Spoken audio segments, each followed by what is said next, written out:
throughout Asia and Europe, Americans have the undeserved reputation of being authors of the most materialistic civilization that ever existed. The undeserved reputation. Because never was there a culture so completely unmaterialistic. I define a materialist as a person who loves material and who reverences it and who delights in using it to its best advantage. And if you will examine the system of education through which most of our children are compelled to pass, you will discover that it imparts almost no knowledge whatsoever of any kind of material competence. Our education is exclusively bookish and is designed on the whole to train people to be bureaucrats, bankers' clerks, insurance salesmen, teachers, and we hope intellectuals. It is a curious thing, but in its weak moments it admits that there are a lot of people going through the scheme who really will never qualify for graduate school, and not even perhaps for college. And for these it must provide, rather regretfully, some courses which train them for other things. It's always a joke among Europeans that in American colleges you can get an AB, you can get credits towards an AB for courses in basket weaving. And this isn't really so funny as it looks. Because when it is the ideal that sort of everyone should go through college, if possible, you have to adjust to facts. You can't have a nation, you can't have a society in which everyone is always occupied in intellectual and computational pursuits. A few people have to be around who know how to handle the material world in a gracious way. And for these people we provide only regretfully, as an afterthought, that people who might otherwise be dropouts in high school should be given some courses which would prepare them for trades in carpentry, metallurgy, even perhaps auto mechanics, furniture makers, cooks, and so on. But as a rule, because these kinds of education in the academic world are provided only with regret, they are provided in a slovenly fashion.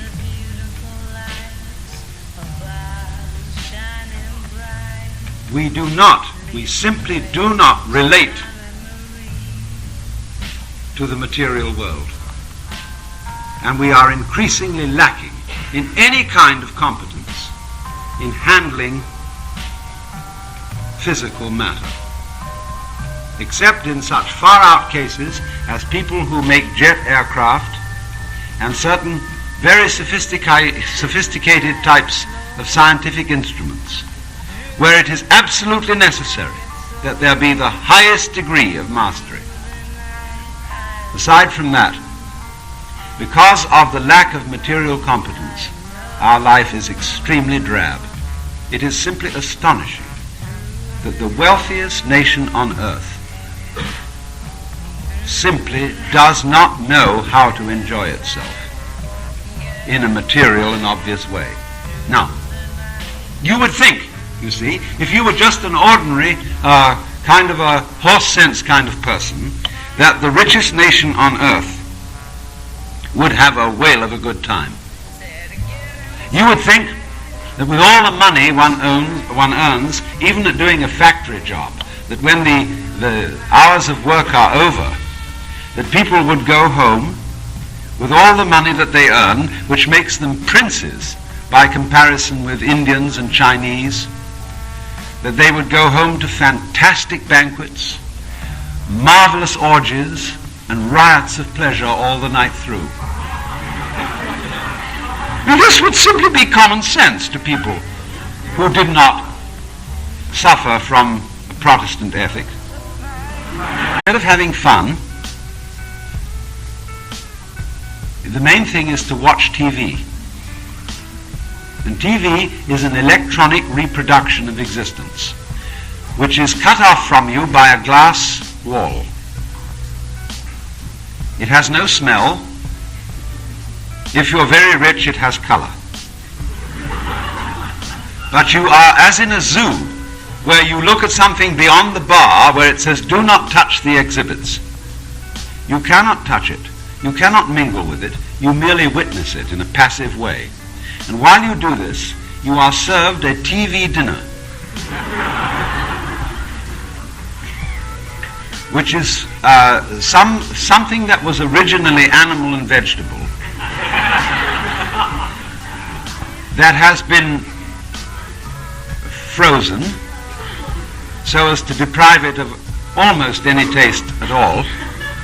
It is then warmed over, and you eat it not because you enjoy eating it, but because it's good for you. It enables you to continue living because it has been carefully studied that it has in it exactly the right amount of calories, carbohydrates, and vitamins. And many of such preparations are served with a small label which contains a scientific formula on them as to all the good things for you which it contains. It tastes of nothing whatsoever. And you eat this while you watch this show going on. You may wash it down with a soft drink that's vaguely alcoholic called beer. And in the meantime, you get absorbed by the spectacle going on in front of you, in which you do not participate, you merely witness it. And it goes on long enough for you to be tired enough to go to sleep. This is supposed to be a life of pleasure. Generally speaking, you see, we really are not materialists at all. We don't love material. We hate it. And we are devoted to the cause of converting it as fast as possible into junk and poison gas. We are not people who love time, which is one of the measurements of material, and space, which is another. We want to abolish it. We want to get as fast as possible from one place to another, to get rid of space and to get rid of time. And the result of this is, of course, that as we get rid of space and time, as we make all places almost immediately accessible, a holiday in Honolulu asks, is Honolulu still somewhere else? Is it still a land of girls in hula skirts and naked breasts and palm trees and luau's and so on? Well, they'll make it like it is, vaguely, but of course it isn't. Honolulu is the same place as Coney Island, Atlantic City. Tokyo is just the same. It is simply an extension of Los Angeles, one of our suburbs. Because the faster you can get from place to place, the more you have conquered the limitations of time and space. The more everywhere is the same place. So the differences between different cultures, the differences between people, the things that we want to see when we go to foreign places are increasingly unavailable except as something provided in a phony way for the entertainment of tourists to deceive them into the idea that they really did get somewhere else.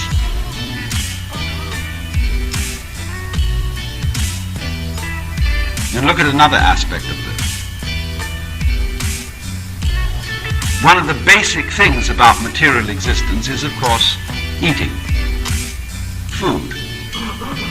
And as I just indicated, we eat, as in the case of the TV dinner, food that is good for us.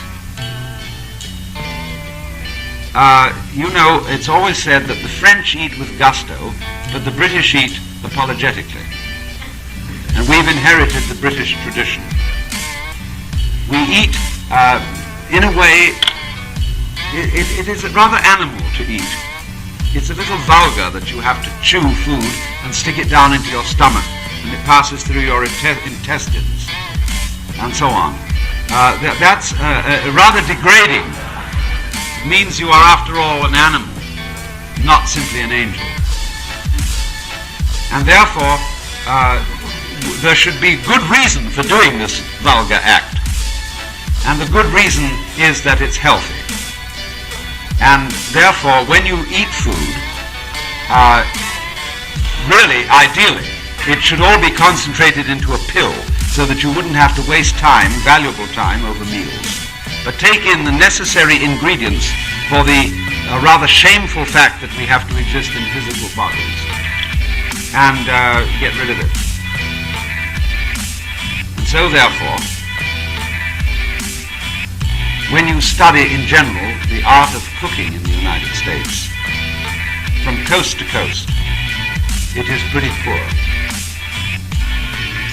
It is not something that is done out of love, but something that is done out of duty.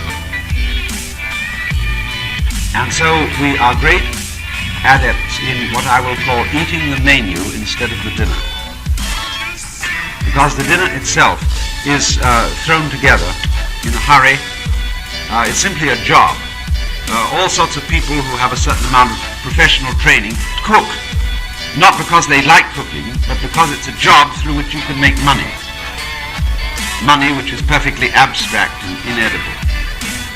This is a fallacy, you see, this division between work and play. That anybody who regards being a cook in a restaurant as something which is simply a job which you have to do in order to make money, and therefore can go out and have fun in something else besides cooking, has been absolutely deluded. He has been persuaded to spend a very substantial part of his life doing something which he hates doing in order that he may earn the wherewithal to do what is really fun later on. And this, insofar as our education is oriented towards training people for jobs, this is the colossal fallacy in it. The only jobs worth working at are those which you thoroughly enjoy. And it is possible to enjoy thoroughly being, say, a cook in a restaurant, if you are allowed to take delight in it and to reverence the fish, the flour, the vegetables, the fruit which are provided for you to work with. But as things stand, what happens is exactly the reverse. You go into a restaurant where they give you a menu which probably has colored photographs on it of each dish. And it says something like this: filet of Colorado mountain trout, fried to a delicate golden brown in breadcrumbs, garnished with fresh garden peas, French fried potatoes and lemon wedge. The last time I encountered this, it was in a restaurant where they had the nerve to keep an open kitchen. And when I saw the so-called filet of Colorado mountain trout, incidentally, this was in Wyoming, it was a severe rectangle of some off-white substance which rattled when it hit the griddle.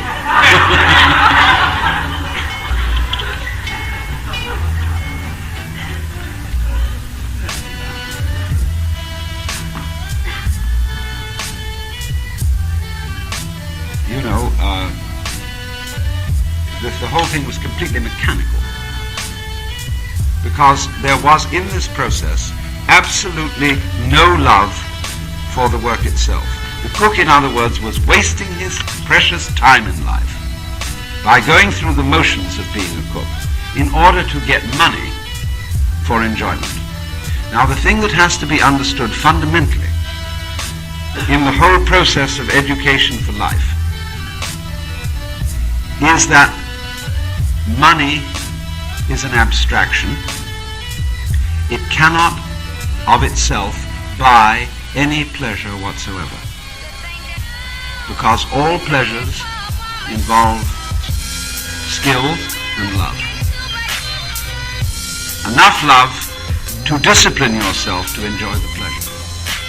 I live in, as we told you in the introduction, in Sausalito, which is a lovely waterfront town north of San Francisco, and we have harbors galore, filled with pleasure craft, sailing boats, motor cruisers, which for the most part nobody ever uses except for cocktail parties aboard when they're tied up. Very few people go out on them, because sailing is a difficult craft. These boats were advertised as something you ought to have to enjoy yourself, but when you got them, you found that you couldn't enjoy yourself unless you knew how to sail. Well, you didn't have time to do that because you were so busy making money. So all these boats just stand around. And nobody really enjoys them at all, because they won't take the trouble. But having been persuaded that money is wealth, take another case of this delusion. You can make a lot of money, say, in the grocery business by turning out shoddy products in excellent packages. You cheat on the weight and you cheat on the quality. You make more and more money. Fine. But when you've got it, what are you going to buy with it? Other people's shoddy products. We have cars with built-in obsolescence, which are nothing but toy rocket ships. We have, as I said, various kinds of foodstuffs, which are increasingly lacking in nutritive elements. We have houses, which are made of ticky-tacky.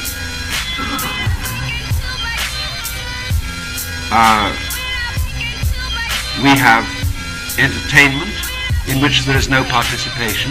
You're not allowed to join, you just watch. We have, we are busily fouling our own nest. Have you smelt the air today in this town? It all smells of some kind of funny acid.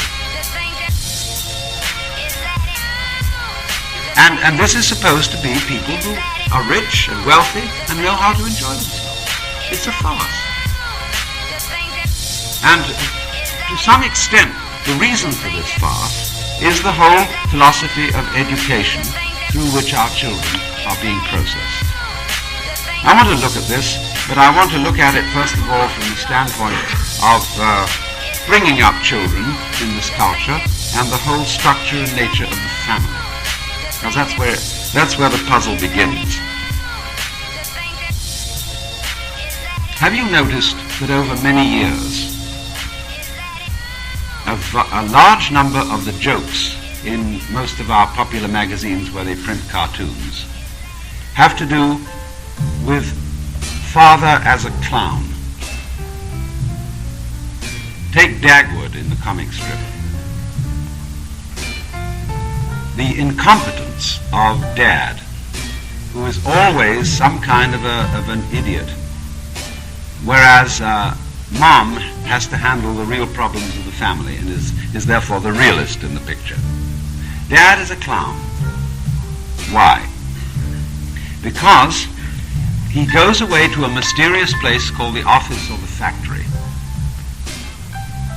in which the family as such have no part and no real interest. He brings back a thing called money, and they want more of it, see, back at home. They don't care how you get it. just so long as you bring it back, because they're not interested in what you as a man do. And when you come back from the various rat races in which you are engaged making money, you're supposed to be a good pal to the children. Play with them and look after your wife and appreciate what she's done all during the day. But they have no interest in what you do. They couldn't care less. And furthermore, you as a father and you as a mother are expected to live for your children. Americans have an enormous sense of guilt because they have not done right by their children. And they're trying more and more to do right by their children. And they always feel they haven't quite succeeded somehow. We are child-centered families. Guilty, constantly feeling guilty because we haven't brought them up. And therefore we call in every kind of specialist and expert and advisor to tell us what we should do with our children. The difficulty is that the family as an institution is not surviving in industrial culture. It is an institution designed for an agrarian culture. The family was built around the farm, where the children worked on the farm and understood and were brought up into the interests of the farm.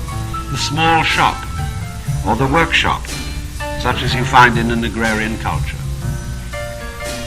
It's fascinating to notice today the transition from agrarian to industrial culture in a country like Japan, where it's been extremely rapid. Let's take the craft of carpentry in Japan. The Japanese have been some of the best carpenters in the world, absolutely marvelous, knowing how to make the most complex joinery constructions without even using a blueprint, doing it by feel and by eye. In order to train a person to do this kind of carpentry, he has to begin to learn when he's 7 years old. But as it is now, because Japan has transferred to being an industrial culture, you may not bring up your child in your profession as a carpenter. You have to send the child to school where it can learn to be an insurance salesman. The child gets through school, goes through high school. When the child gets out, it's not interested in carpentry, it's interested in girls. Has to fool around with that for a while and then get married and then begin to learn the carpenter's trade, and it's too late to be anything but somebody who follows a blueprint. And therefore this marvelous craft which the Japanese cultivated for centuries is being lost. For what? I know many carpenters in the United States today who take enormous pride in their work, who love to produce a beautifully finished object made of wood, but they cannot find jobs because no employer can afford that time for his workman to finish a product. It has to be turned out looking good on the surface with a sort of veneer and varnish, but anything thrown together on underside. So it'll wear out and they have to do another one. So nobody has any satisfaction in the job. And the reason is that the family no longer holds together, because the family, the man in the family has to go away and earn a living that has absolutely no relation to his living relationship with his wife and his children. And therefore, naturally, he's regarded as a clown. When he comes home, he's not really a very good pal to his children, because the children would find a real relationship with their father in joining in his work with him. Every little child wants to join in his parents' work. They go into the kitchen. They would much rather play with the pots and pans than anything else. They want to help. They naturally want to join in, but they cannot. And therefore, instead of being allowed to join in with the real work of their parents, they are given propitiatory objects called toys. You may have a toy stove. You may have toys, dolls, and pretend that they're babies. You may not actually look after the baby because there might be an accident. So the children are propitiated with every kind of fake plastic thing that adults are supposed to use, especially those real adults who go out and fight the wars, you know. Then they have the plastic gun. And the children are not satisfied with this. They are absolutely frustrated with it because all these toys fall apart in a hurry. They don't really work. They don't do what's expected of them. They are not real.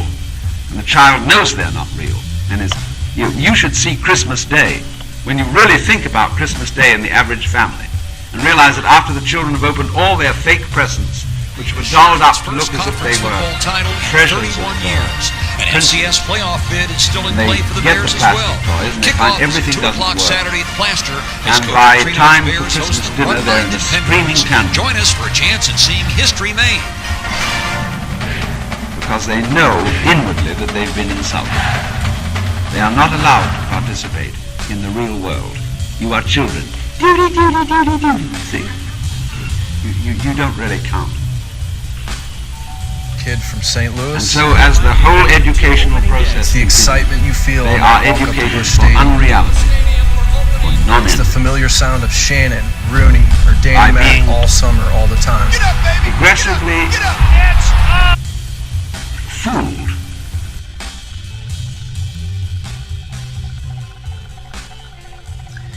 I wonder if it's ever struck you how curious a thing it is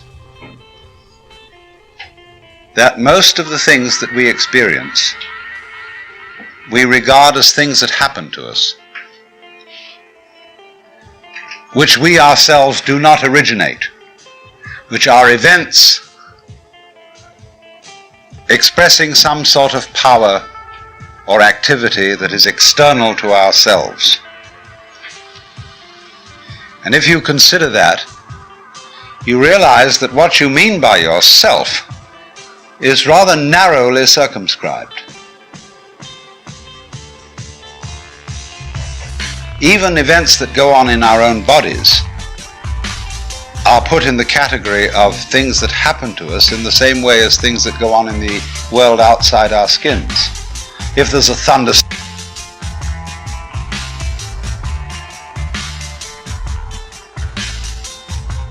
into the Anglican formulary was, instead of this very simple confession of sins and before the whole company of heaven, an absolute grovel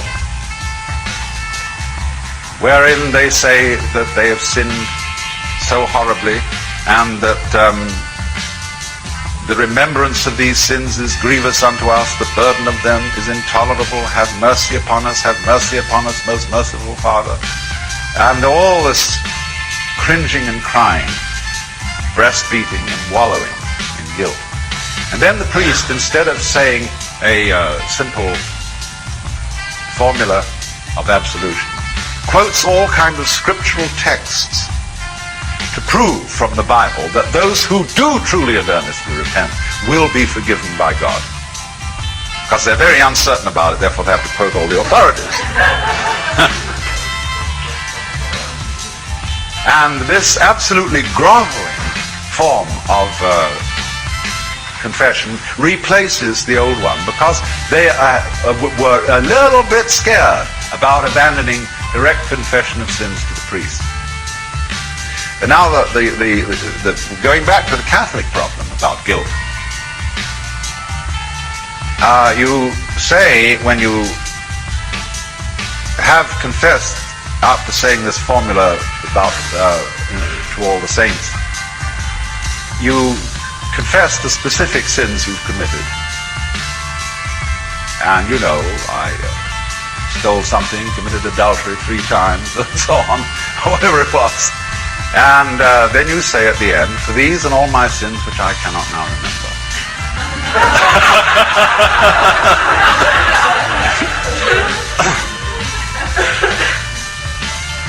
I firmly purpose amendment and humbly ask pardon of God and of you, Father, absolution. Now, I firmly purpose amendment. That is where the fly in the ointment exists, because the doctrine is that you have made a true confession if at the same time you have a sincere intention of acting differently in the future. Now, no sensitive Catholic can say that without having grave doubts as to whether actually he isn't going to do some of these things again. So if you're a workaday Catholic, like a Mexican peasant or something like that, you know that the confession is just a safety valve. You're going to go on living just as lackadaisically as ever, but you go to church every so often and you get rid of the guilt and the evil. It's like going to the bathroom. But when you get thoughtful about these things and you wonder whether you do really mean what you say, whether your motive is pure and your intention is right, you get into a frightful hang-up. So you see how this idea of somehow there is a book kept somewhere, God's black book, in which he writes down every mistake you made. And then at the day of judgment there's going to be an accounting, see? And they're going to add up on one side and add up your good deeds on the other side and weigh them in St. Michael's balance. The Archangel Michael carries in one hand a balance and in the other hand a sword. He's the old sort of prototype of the figure of justice. And it's the good deeds against the evil deeds, as in the Egyptian Book of the Dead. You see the heart of the deceased weighed against the feather of truth. That's a little more profound than the good deeds against the bad deeds. You know, your heart has to be light as a feather. You mustn't be heavy-hearted.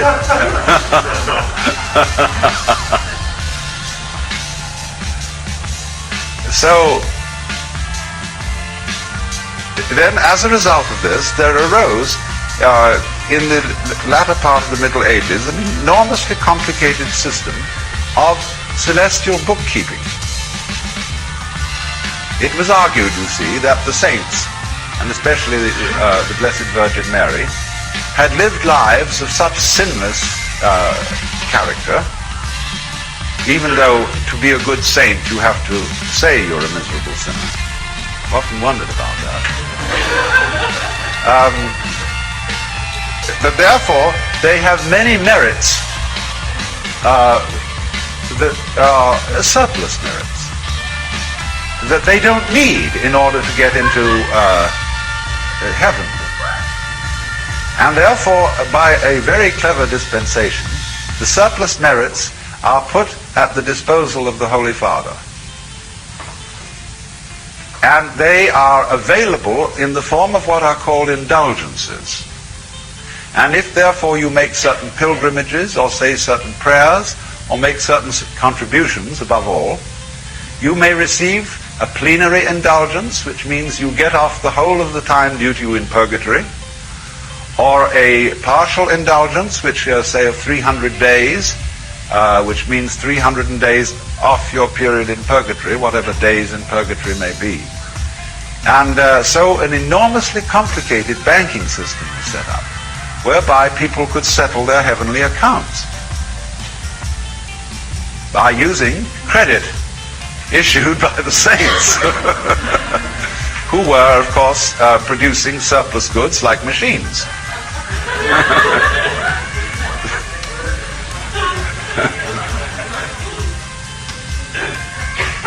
So now, this is why I made in the earlier part of this seminar such a big point about human behavior being able to be seen at its deepest level, at which level, and only at which level, it is completely harmonious with the order of the universe. This is what one is enabled to see by cosmic consciousness. By seeing that the good things and the evil things that human beings do are just like the behavior of other creatures, animals, insects, worms, fish, and flowers. And that the good side has to have the bad side to balance it, so that you know that it's good. In the words of the Taoist sage Zhuangzi, those who speak of having good government without its opposite misrule, and those who speak of good behavior without the presence of its opposite bad behavior, do not understand the great principles of the universe. It is as if they could have the yang without the yin, the positive without the negative. And such people must be either knaves or fools. Now that's a saying which really sets us back, because we Westerners are dedicated to the abolition of evil. And but the Jews are much more sensible about this than the Christians, because the Jews don't think that evil is something extraneous to God. They believe that God created evil, for it is said in the book of the prophet Isaiah, I am the Lord and there is none else. I form the light and create darkness. I make peace and create evil. I, the Lord, do all these things. And they believe that God implanted in the human heart at the beginning of creation, when he very first made Adam, something called the Yetzer Hara, or the wayward spirit, because he knew that if that wasn't there, human life would be insipid and without the least significance. There has to be this element. And so the Jews say, yes, God is responsible for evil, but he put it in us so that we could have something to fight against.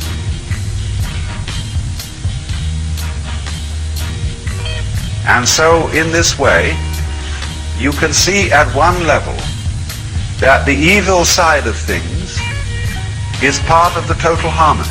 It must be there. But that the function of its being there is to give you something to chew on, to work at. You will never get rid of it, but the joy of life is being in the process of getting rid of it. So in other words, you might say that the function of the devil is to be always losing the battle, but never finally lost. And the function of the good side is to be always winning the battle, but never to be the victor. And by this means, the pot is kept boiling. Interest is kept up, and everything is kept moving. So that, of course, if we solve certain economic problems, for example, and we have a world where people are not committed to drudgery, we shall discover social evil in some new form. It's exactly the same as when you're worried sick about money, and are you going to make the payments on the house and the car and all that, the insurance. You think, if only I could have a lot more money, I'd be so happy. And then somehow you get it. And for a few days you're ecstatic and walking on air. Then you suddenly realize that you might get sick. Or that someone, the government or burglars or something, might take your money away from you. And you start worrying about that with just the same intensity as you had formerly worried about not having enough money. So we always find, if you are a worry bird, you will always find something to worry about, no matter what happens in your external circumstances. And so we may be assured that when the human race goes to full economic prosperity, and there is nothing further to be worried about in the way of housing and clothing and food, that we shall instead worry quite fervently about something else. Because you see, we are always really in the same place. This is the basic understanding of relativity.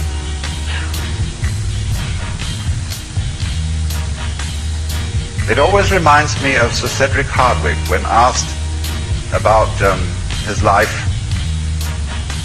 He died just a little while ago. He lived therefore across the centuries.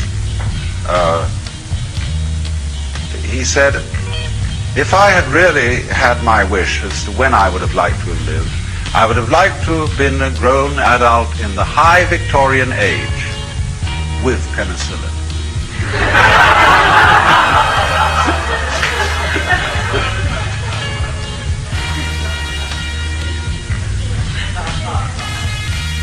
Now, those of us, therefore, who remember from childhood the abominable dentistry of the British, are very thankful indeed for American dentistry.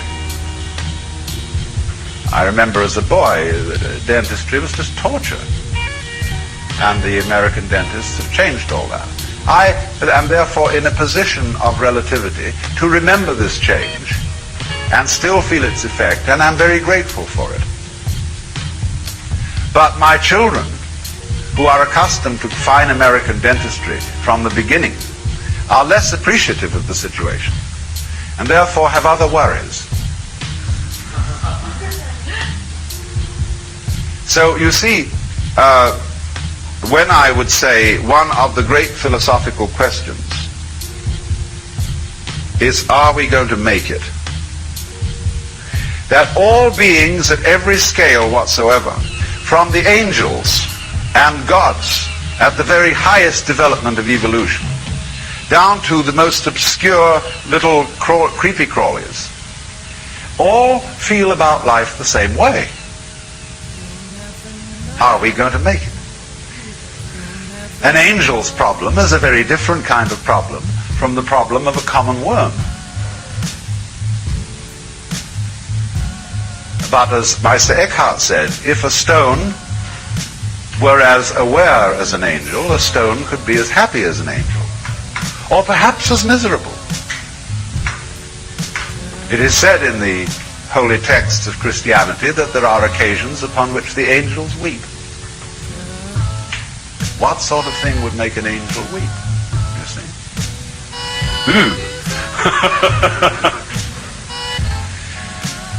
So you see, the problem of life, at every level of evolution in the whole thing, it's always the same. Plus ça change, plus c'est la même chose. The more it changes, the more it's the same thing. Because everybody's really in the same situation. The great dare. Are we going to make it? Because this is the situation of the cosmos. The cosmos, when the Hindus say God is playing hide and seek with himself, and every now and then the Brahman, the supreme self, deliberately falls into the illusion of Maya and pretends that he's all of us. Well, that's God also saying, how far out can I get next time round? There, am I going to make it? And therefore thinks up some fantastic way of getting lost. We are one of these ways, you see. And creates the horrors and the shudders and the most appalling situations, in each one of which says, am I going to make it? And the answer is no, you're not going to make it.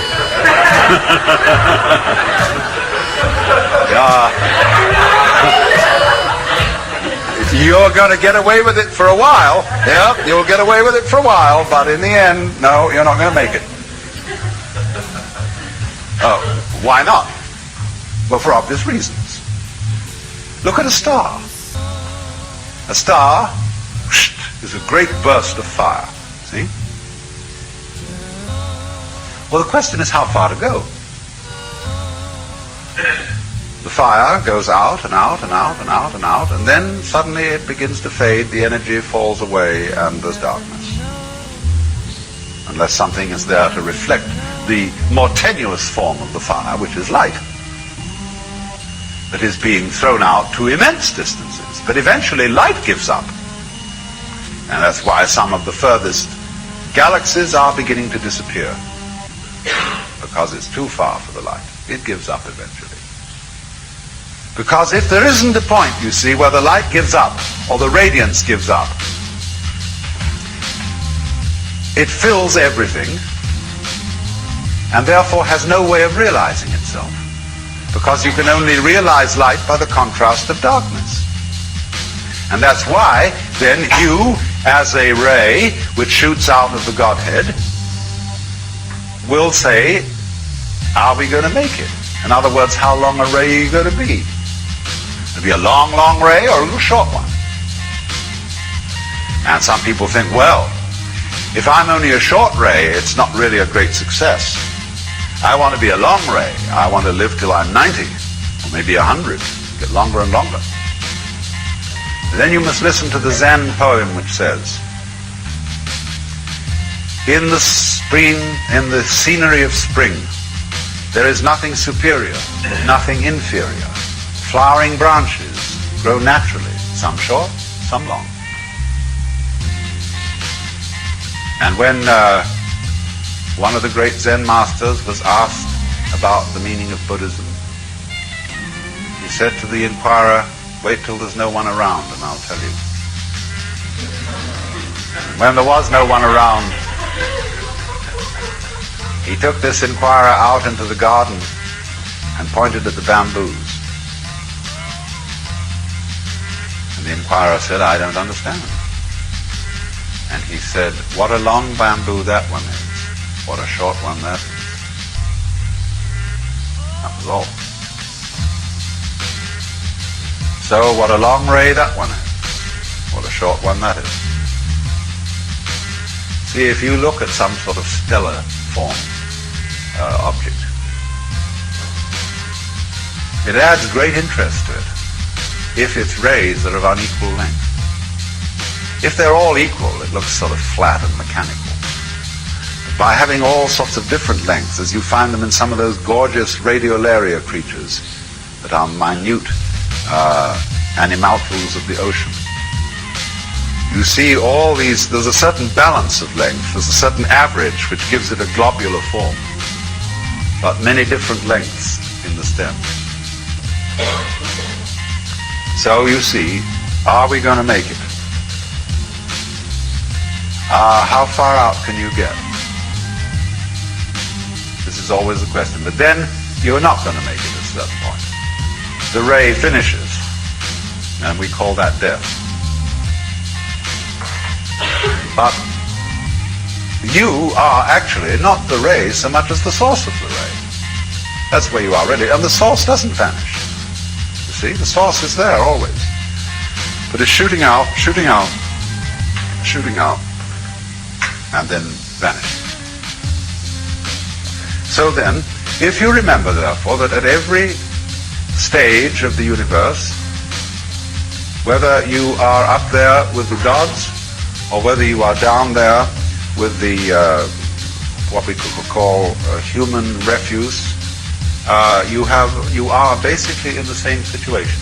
Because everybody is basically in the same situation for the reason that everybody is basically the divine being, working out the panorama of its life in myriads of different ways.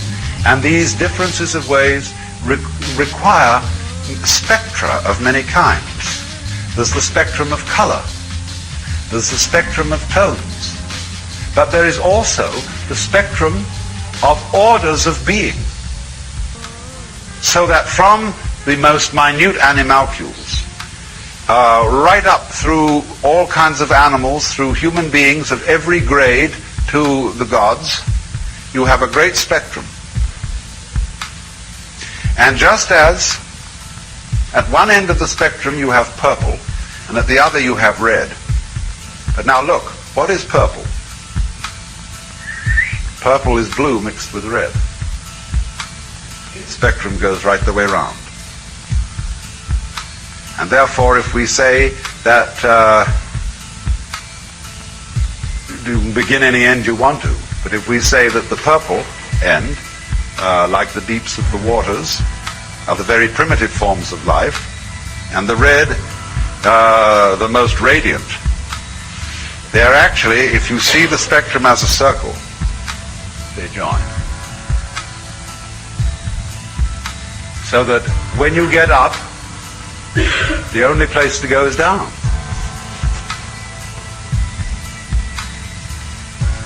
Unless somehow you can go back into the white light at the center, which is neither up nor down, neither good nor bad, just what there is, suchness. So I think that one of the things that should be drawn is a symbol of a circular spectrum instead of one that's stretched out on a tape. And that would tell something to people that no amount of words can convey. It would speak to the unconscious in us, to the depths of understanding that are much more subtle than our intellectual thinking. And everybody could see this everywhere. And it would convey the message about Ring Around the Rosie. As is said in the Chinese texts of Zhuangzi, what is the center of a circle? The center of a circle, the true center, is any point on the circumference, because you can start the circle anywhere and finish it anywhere. So there's a koan in Zen which says Indra built a seamless tower. You know, when a sleeve has a seam on it, this is as it were where the cloth begins, and you have to take it round and sew it.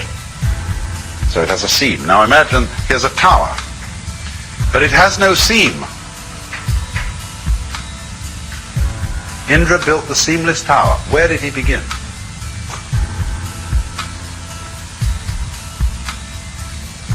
So in nature then, one has this seamless order where every point on it is central and therefore feels in the same situation, envying those above and pitying those below. And there is always a below. Maybe the most primitive animalcules imaginable have pity on the angels. So let's take an intermission.